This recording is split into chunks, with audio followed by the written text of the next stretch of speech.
खूबसूरत जगह पर बैठकर ध्यान लगाना और वहाँ सुकून से बैठना, उसका मज़ा ही अलग है। ठंडी ठंडी हवा, एकदम मस्त जगह, चारों तरफ हरियाली। ऐसा दिन हर बार आता रहे। मैं पिछले काफ़ी दिनों से यहाँ आ रहा हूँ और ये काफ़ी ज़बरदस्त जगह है। देखो भाई साहब, मज़ा आ जाता है यहाँ आकर।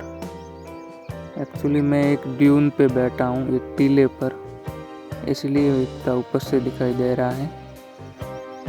ये जो यहाँ दिखाई दे रही है वो ये मूंगफली की फसल है।